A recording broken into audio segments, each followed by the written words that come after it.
Hello, everybody, and welcome to Right Here, Right Now, live Buffalo football talk presented by Forefathers Organics. I'm your host, Alex Brasky, alongside my co-host, Ajay Cybulski, back from Bills practice this afternoon here for the Batavia Daily and Livingston County News. Each week, we'll discuss Buffalo's favorite football team, along with all the comings and goings from Orchard Park, thanks to our friends at Forefathers Organics in Dansville. Unlock the power of nature with Forefathers Organics, your premium CBD store. We offer the highest quality CBD and hemp products to liberate your mind, body, and soul, helping you live happy and free. Our mission is driven by excellence and transparency using cutting-edge scientific methods to combat stress and target issues at their source. From potent ingestible CBD to soothing topicals, all our products are USDA certified organic. Discover all natural wellness from farm to table. Visit forefathersorganics.com for more information.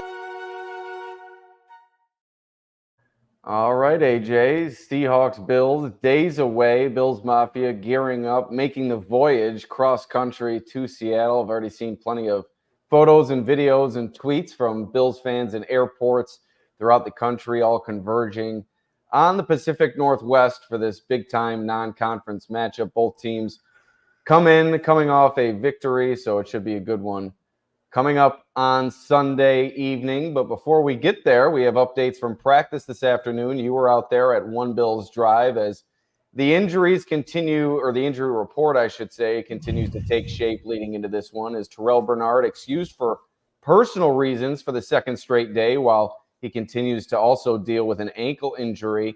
He's also listed with a pectoral injury on the Bills' official injury report, but that, of course, is the pre-existing injury that forced him to miss time earlier in this season. He's still getting treatment on that injury, so he's still listed on the injury report with dealing with a pectoral injury. But the ankle is obviously the real concern. He's now missed 2 straight days of practice. The only Bill to miss 2 straight days of practice and go on to play in a game this season is Khalil Shakir in Week 6. So signs pointing towards Bernard not making an appearance this Sunday, but at the same time, the window's still left open. He's a key cog within this Bills defensive system and a player that is as critical to the operation as he is. I think the Bills are going to push the limit as far as pushing it all the way to Friday and maybe even into game day as far as him playing in the game. But what did you see out there on the practice field today from, let's say, Dorian Williams, who's continuing to deal with injuries? And what do you think we'll see if Bernard misses this game? Obviously, Bernard, Balin, Spector in line to get the start. But what do you foresee going on with this injury from what you took in today's practice on Thursday? Yeah, I'll start with Terrell Bernard. And like you mentioned, I think it's such a major loss right if they're without him again. And also a note with the Khalil Shakir injury, they also played on Monday night that week, so he got an extra day. So that's also a factor in that decision and why probably he had a better chance of going than if it was played on Sunday. So that's also relative, I think, to the conversation there with him. But overall, I mean, I think Bernard, I mean, obviously not there again, excused with personal reasons for a second day. So that's obviously concerning. He had that ankle injury pop up. He actually had an injury scare, I think, earlier in that game too, but returned and then went down again. So he's been, a bit injury ridden. Last year he went down, obviously, or did he get hurt last year? Yeah, toward the end of the season. Okay, so later in the season. So yeah, he missed that playoff game. So he's been a little bit injury-ridden in his career. I'm saying it wrong. Injury-riddled. I saw the smile. I picked up on it. Injury-riddled throughout his career. I probably made that mistake too many times, but I'll probably keep making it. So injury-riddled is Terrell Bernard, I think, so far this season. And, it's just not a great thing. But, again, I think Balin, Spector, Alex, they have some trust in him. He's been in the system. They drafted him a couple of years ago, and he's a guy that can come in, and he's worn that middle linebacker spot and been able to call the plays for this defense. So if they do have to go with Balin Spector against Seattle, we'll see what happens there. Dorian Williams upgraded to full today per the Bills official injury report. So that's a good sign. I think he started limited with the week, probably just a small little knee issue, but nothing too serious, it seems, with him being already upgraded to full after a limited participation on Wednesday. So overall, I think with Dorian Williams, he's going to be out there on Sunday, but we'll really monitor that middle linebacker spot and see. Tomorrow's going to be a big day for Bernard to see whether he can, at least get somewhat of a limited practice in. And if not, obviously, I think hope is seeming a bit dire for him to play Sunday, and it would obviously be a big loss for this team. Yeah, Balin Spector came on in a 3-linebacker set this past week against the Titans, was immediately exposed. His coverage, really not his strong suit.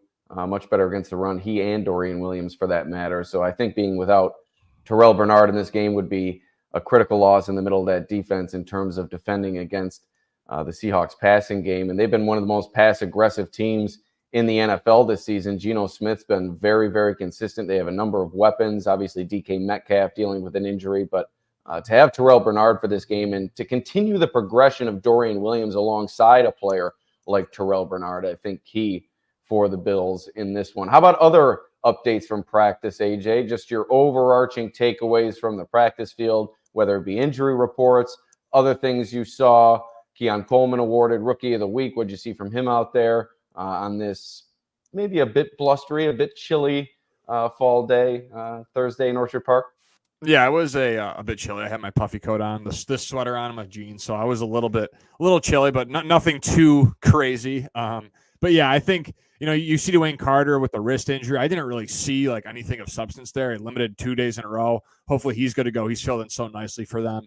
A couple other players. Matt Collins continues to stay in that red non-contact jersey along with Taron Johnson, but they were both limited today. But again, Matt Collins, they don't really seem too affected by it. Same with Dalton Kincaid dealing with a collarbone injury, and Taron Johnson in the red non-contact jersey because of that forearm injury suffered a few weeks back.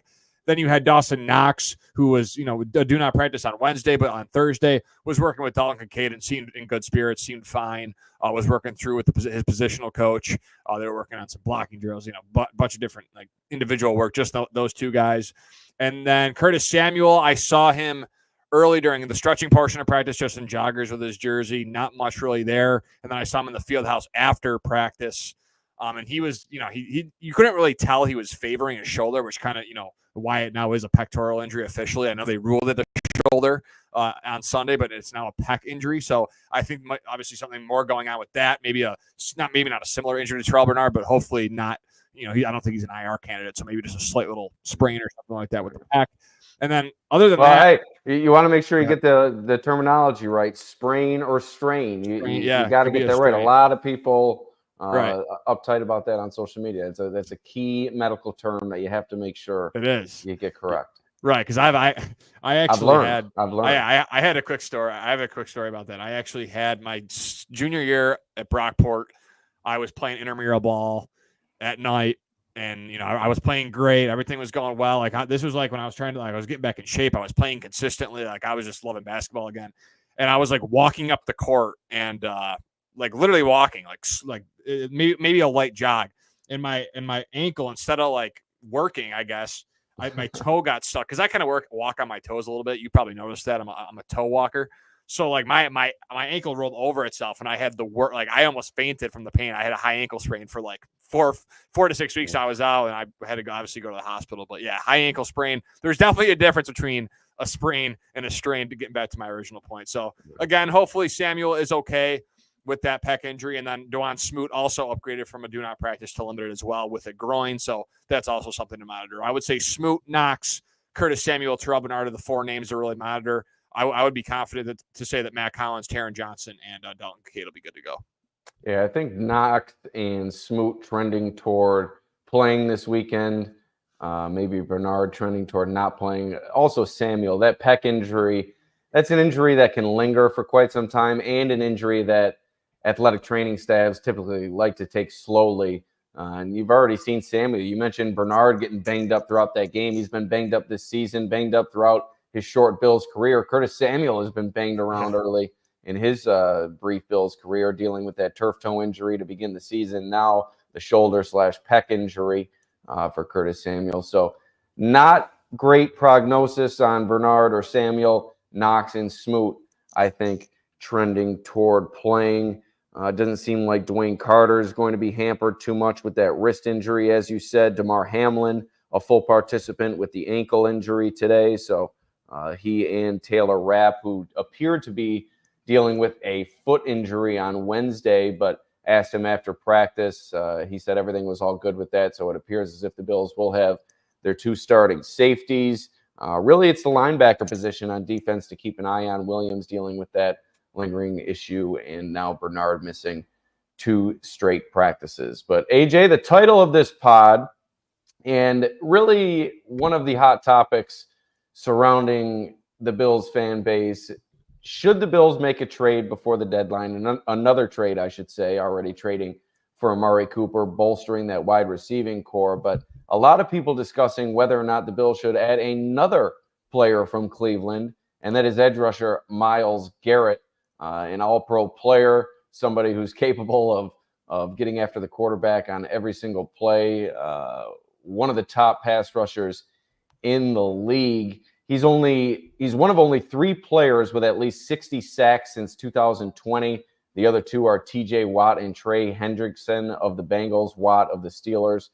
So he's in elite company there. That just goes to show you what kind of production Garrett has seen the past several years. And the Bills aren't a team that goes all in under Brandon Beane and Sean McDermott, a team that likes to secure its future, hold on to its draft picks. But with the way the AFC is shaking out, we said this on previous podcasts, the Chiefs still unbeaten, but by no means an unbeatable force there in Kansas City. The rest of the AFC, I know the Ravens are really surging right now, but you could also point to their performance in the postseason in the past. So I think there's a lot of – this may be the time to strike for the Bills. And I think Bills fans really look at Myles Garrett as somebody who could potentially be on the trade block. And the Bills have been looking for that elite pass rush these past number of years. And with Greg Rousseau starting to come on, AJ Epineza contributing, and Von Miller set to come back after this week, if you add that elite piece, I think Bills fans are thinking that could be what gets this team over the edge and to a Super Bowl and maybe win a Super Bowl, as everyone is dying to see. Yeah, I think the first thing you got to start with, obviously, is the cap situation. So according to Spot Track for Myles Garrett, new team acquiring him in this year would be $806,000. So the Bills could obviously do that. Then it gets a little shaky. $19.8 million in non-guaranteed money in 2025, and then it jumps to $25 million in non-guaranteed money. But again, he's only 28 years old. So the Bills, they always find ways. Brandon Beane always find ways. The cap will increase. They're going to have a way better start this year. And then Bills Chat Podcast put out a tweet that, according to Over the Cap, the Bills can clear nearly $30 million in space if they extend Josh Allen, which would save $10.5 million, cut Von Miller pre-June 1st, which if you add a Myles Garrett, you're probably going to do, right? I mean, unless you really feel like Von's going to have another great season. He's getting older. So that would save $8.45 million.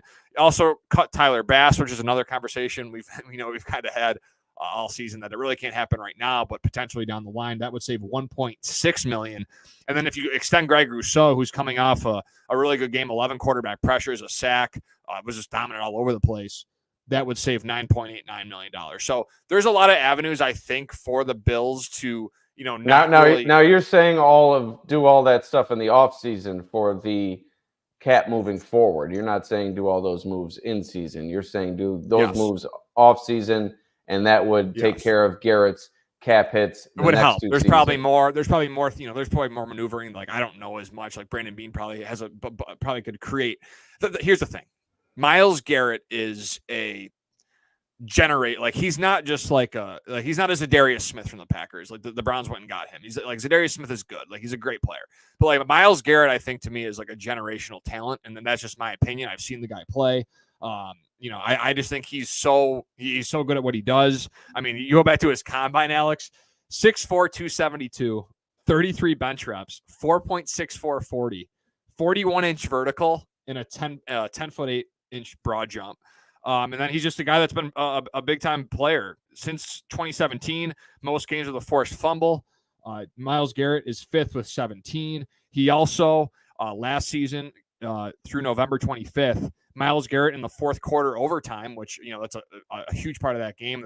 The Bills have lacked that big-time play from those edge rushers in those big moments, especially when Von went down. He has 5 sacks, tied for first in the NFL based off of last year through November 25th. So I think he's just been a guy that, he's been consistently winning all throughout his career. This season, the quick pressure leaders, Myles Garrett is first with 19, so he gets to the quarterback quick. Greg Rousseau is also on that list with 17. So I just think Myles Garrett, I mean, you could go on and on about this guy. If Brandon Beane could fit him And I don't know if you necessarily have to mortgage the future. Now you might have to part ways with, again, some veterans or move on and make some big decisions. But the defense has shown, Alex, that you can really plug anyone in there, and Sean McDermott and Bobby Babich can make it work. So I think Myles Garrett would just be a generational guy for this team, and I think he put him over the top. I really do. Will that mean they can get over past the Chiefs or the Ravens? I don't know. But in terms of the Bills, if you're just looking at the Buffalo Bills, Myles Garrett would be a game changer. Yeah, for sure. But there certainly are considerations for the Bills, and ones that they do take into account, and their past speaks to that.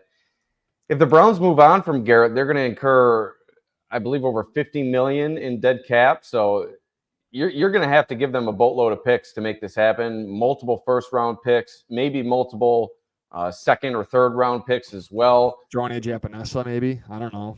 Right. Player. Right. Maybe throwing a player, but at the same time, it's rare. I know you just saw it with the Titans trade. I feel it's rare to swap contributors like that at this point in the season, but hey, who knows? We've seen it before. Plus, they just signed him in the offseason, but I mean, it's Myles Garrett, remember? But no, I mean, Alex, I'm with you. I think the odds it happens are like less than 10%, but still, like it's if they had Myles Garrett, man, like it's, they've never had anything like that. Sean McDermott's never had that's like 2014 Mario Williams, like that's how I feel about it. Right. Bills have 8 picks, 2 in the first round. 1 in the first round, 2 in the second round. So I think you're going to have to trade next year's first, probably a 2026 first, and probably both of those second rounders next year, or perhaps a second rounder next year and a second rounder in 2026, or maybe you mix a second and third rounder in there.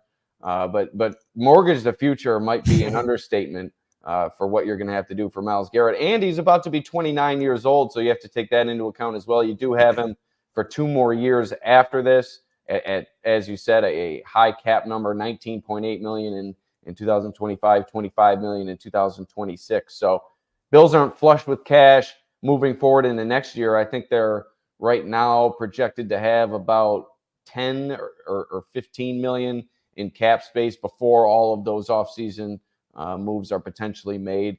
I think they're at about 3.5 million right now in season. So the 806K would fit under that number, but obviously the considerations would be moving forward, trying to fit that under the cap, and then what you're going to do with getting rid of all that draft capital. This team isn't getting any younger. It's still one of the oldest teams in the league, and you have so many players set to re-sign. So yeah, a lot to consider here. You're in favor of it. I would say in a perfect world, I'm in favor of it. But I think if you look at it in reality, like you said, I think there's a lot of conversations to be had. And I would be shocked if Brandon Beane actually does this move because, like you said, it gives you got to give up so much away. So I'm with you on that. I just think the player itself, if you look at it from like a schematic standpoint, like what he would bring to this defense, it would be, it would just be incredible. I think. But yeah, I don't think there's any denying that, especially if you get Von Miller back. You have a player like Myles Garrett on the field with Greg Rousseau the majority of the time, and then you're talking about potentially mixing in AJ Epinez in that trade scenario. Yeah. But then you'd have Von Miller coming off the bench as a pass rush specialist. Certainly, this would be a dangerous unit that's been producing already to start the season. I know Greg Rousseau is not producing the sack numbers, but he's been getting those quick pressures. Next Gen Stats came out with the leaders in quick pressures, which I believe is under 2.5 seconds getting to the quarterback. Rousseau is in the top 5 in the league. Myles Garrett, coincidentally enough, I believe is number 1. So if you put those two on opposite ends, it's just going to be nightmarish for opposing offenses. But there's more to consider than just a Madden trade, turning on all trades allowed. You got to consider what the Bills do in terms of their process, how they value that draft capital, and how things are coming down the pike here with players they need to re-sign, players they may need to move on from, players they may need to replace at key positions. It's all well and good getting that one superstar, but if it doesn't work out and you don't cash in like the Rams did that one year going for it, it can really set you back into the future. And if you don't have that Super Bowl title to clutch onto, it could really, really ruin things moving forward. So a lot to consider for Brandon Beane and company. And before we get to the break, AJ, If not Garrett, what other position would you want the Bills to go for? Wide receiver, I know, is still in the minds of many. Cooper Kupp has been discussed as somebody the Bills should be interested in, but I think that's a little bit of a pipe dream, especially considering what you already did for Amari Cooper. Diana Rossini reported the Rams have indicated that they would be willing to take on some of his salary to make it happen, but I'm just not sure that that's going to happen. If it were me, and I tried searching high and low for names out there before the podcast, I'm not necessarily following the trade block or anything like that, or I would think it would behoove the Bills to go out and find a run-stuffing defensive tackle. You tried that with Linval Joseph off the free agent pool last year. Didn't really give you much in that regard. Maybe you make another move similar to that, somebody who's sitting around there unsigned, or you make a move for somebody on another team. I think this run defense is really the concern of this defense right now. There's been talk about other positions on defense, but I think for me, it would be defensive tackle. Yeah, I would go with safety for me, because I think like the Mike Edwards signing, like a lot of people were excited about it, and I was excited about it. I thought he was going to be a contributor, and they just really haven't gotten much out of Mike Edwards to this point. I also think Cole Bishop at times has, I was high on Bishop coming in, but it's clear now that I can say this, and I was a bit wrong on Bishop, is that he's taken a little bit of time to really develop, and I think he could be a good player down the line. He has all the tools to be successful, but it might take a little bit. So you're left really with DeMar Hamlin and Taylor Rapp, two players that, their PFF grades are sitting around the league average. They're starters, right? They can play the position. They're both sitting around like the 60, 59 according to PFF in terms of grading, which is decent. They're on like the 70th to 80th ranked safety out of like 140 safeties in the league, so legit like right around average. So a couple names. Greg Cover One at Greg Thompson on Twitter just threw out some names. Grant Delpit. And these are all cheaper options. Grant Delpit, Quandre Diggs, Tyrann Mathieu, Andrew Sisko, John Johnson. So a couple big names there with, a bit older, especially Tyrann Mathieu, Quandre Diggs, 31, $1.21 million cap hit. Tyrann Mathieu, 32 years old, $1.5 million contract. But I mean, I've watched him this year. He's still playing at a pretty elite level for that Saints defense. So I would think safety is another position. I tried to look at run stopping defensive tackles while you were gone, and because I had to contact you because I think you follow this stuff a little bit closer than I do. I just couldn't. I found some defensive tackles that have been rumored to be on the trade block or on the move before the trade deadline, but most of them pass rushing defensive tackles, and I'm not sure that's what the Bills need. They need an anchor in the middle, and like you said on the phone, kind of a specialty position, something that is kind of a fleeting position in the NFL, something that really isn't flush in terms of on the free agent pool or what teams are willing to get rid of. So might be a tough position to satisfy, but that's where my nose would be pointed. Right. That's why, like, you see Vita Vea in Tampa Bay for all those years. Vince Wilfork. When you get a player like that, a 330-pound guy that you can just stick right in the middle of the defense, you're not going to get rid of those guys because they can just take on multiple blocks and make his job easier. Right. So. It just opens things up for everybody else. And with the linebackers, kind of a tricky situation this season with Bernard coming in and out of the lineup. You're not sure what you have at the safety position still, perhaps. I think getting that player up front could really work wonders for the rest of the defense. Let's thank our sponsor here, Alex, Forefathers Organics in Dansville. Absolutely. Let me do the quick whoosh here. I think we got to get a new whoosh.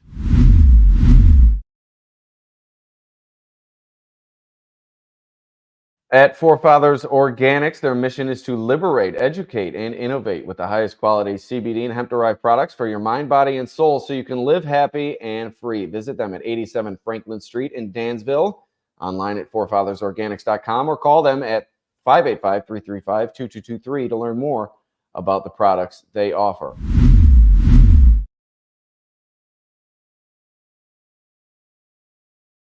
All right, AJ, storylines heading into this Seahawks game. We won't get too into the nitty-gritty. We'll record another pod tomorrow previewing the matchup, but this is going to be Amari Cooper's second game with the Bills. 19 snaps, 35% of the offensive snaps in his debut. 4 receptions, 66 yards, and a touchdown, if my memory serves me correctly.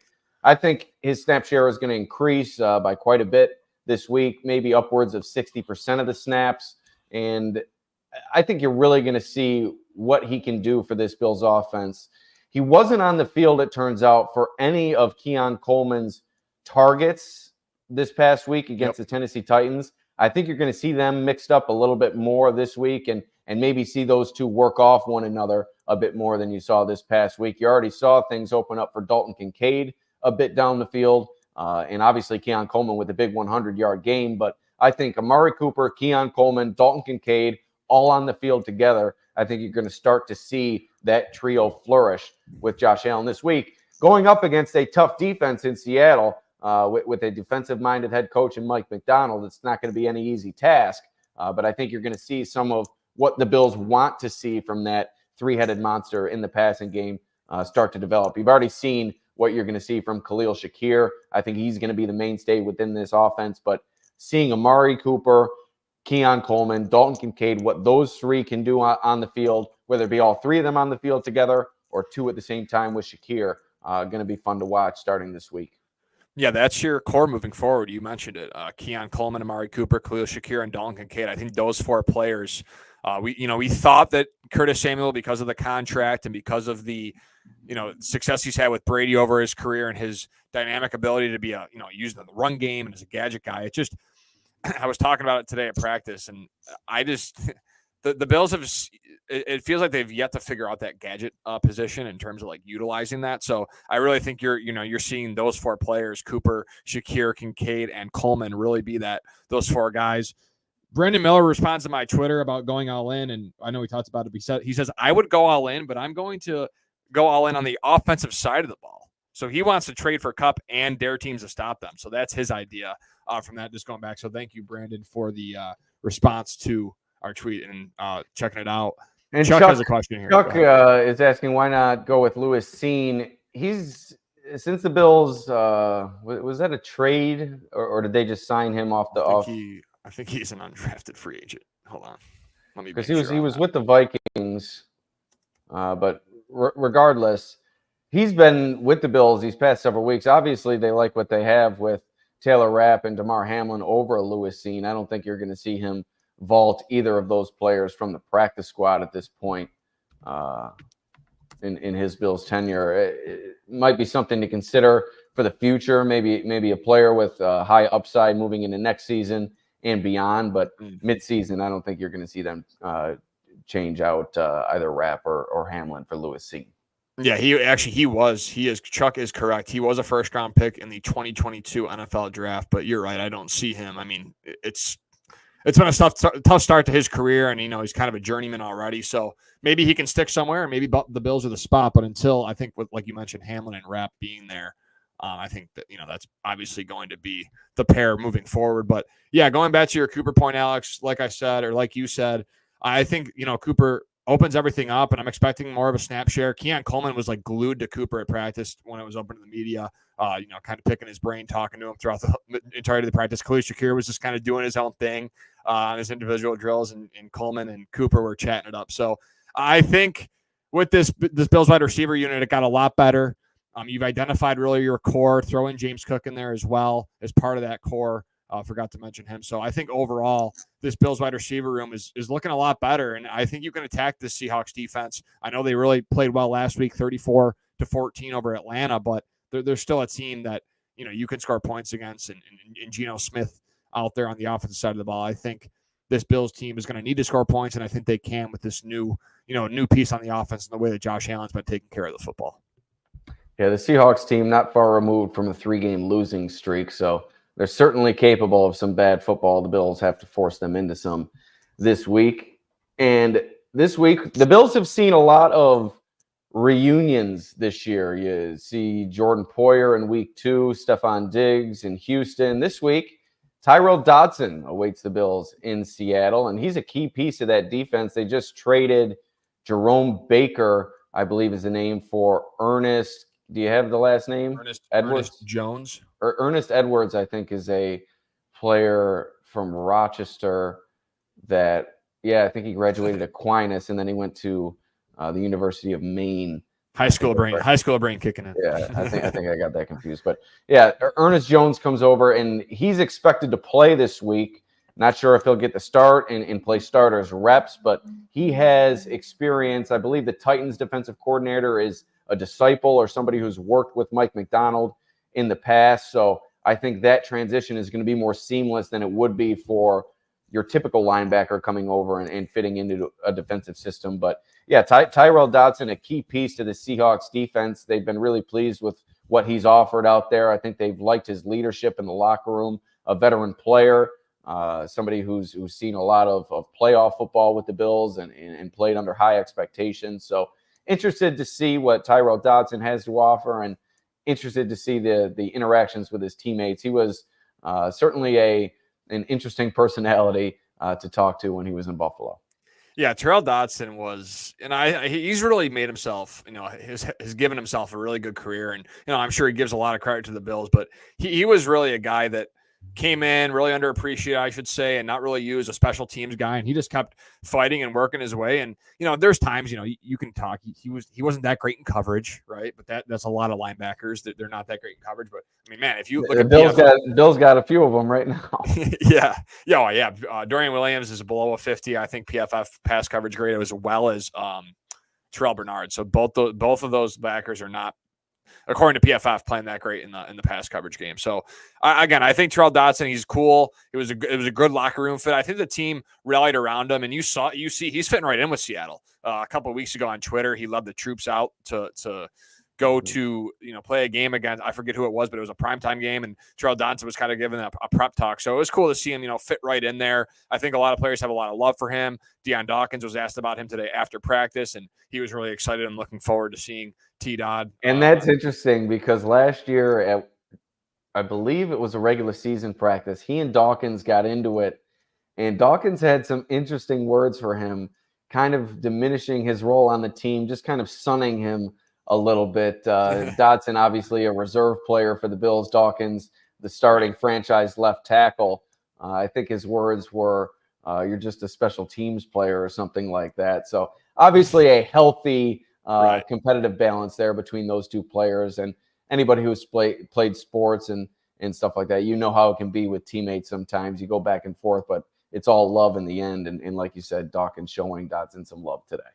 Yep. So I think, that's really all I got on Dodson. I think he's made a really good career for himself. I was impressed with him last year when he was stepped into those roles. He stepped up, he answered the bell. He used that next man up mentality that Sean McDermott, Bobby Babish, and all those coaches preach. And now he's got himself a career. He got himself a good contract. He's playing for a good franchise that just had a lot of success over the past decade or so. So I think he's got a good thing going for him. And it'll be fun to watch him on Sunday.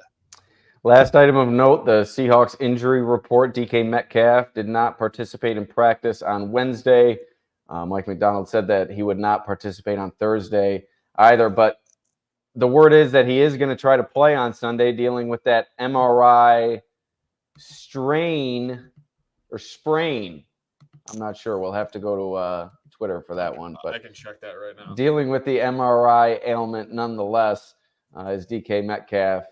I would find it hard to believe that he's going to be anywhere close to 100% if he is able to make it out on the field on Sunday. He's been fighting through injuries throughout this season and really for the past couple of years.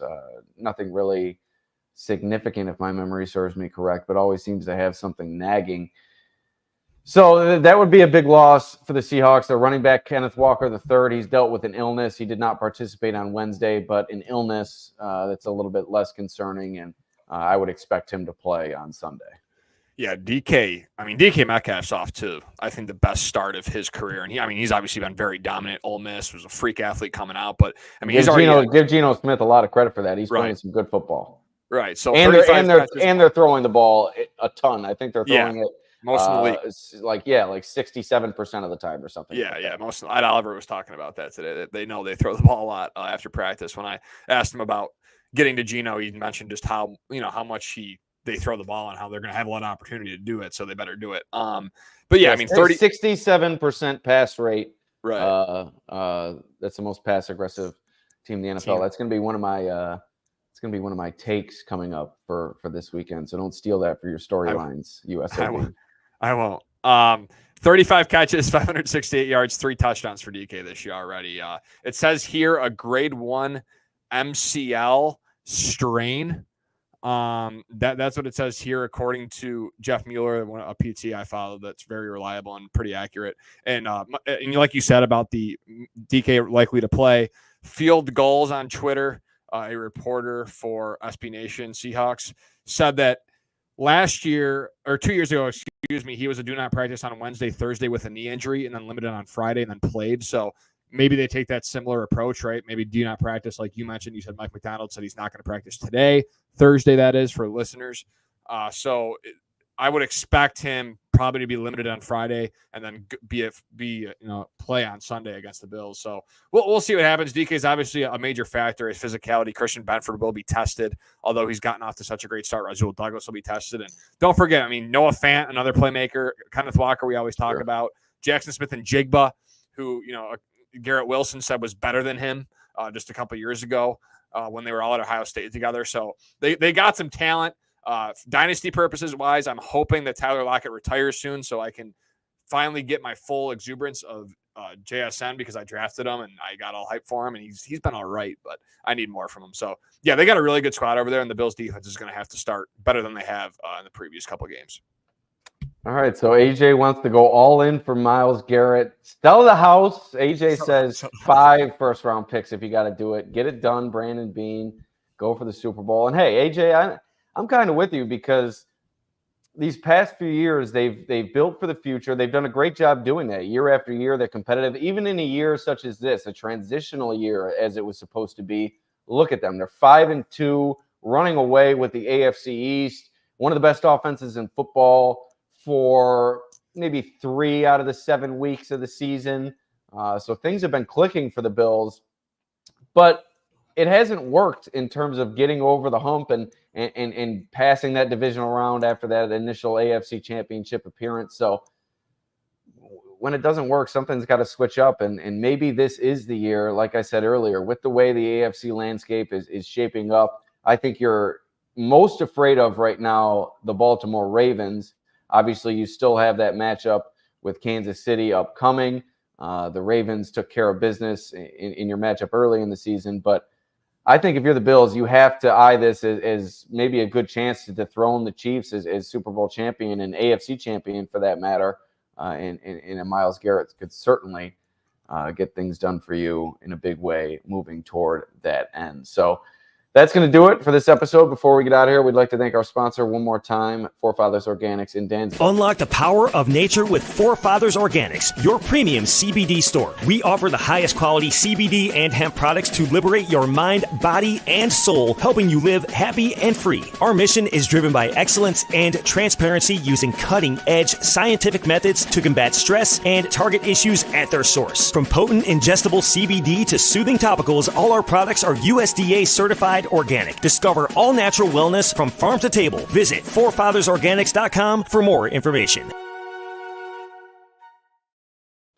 All right, AJ, that's going to do it. Any parting words, any remaining thoughts, anything on the docket for this weekend that you're excited for? Yeah, big Sabres game to get the 500. They're playing Detroit at 1:00 on Saturday. Bar crawl after in Allentown, buddy's birthday.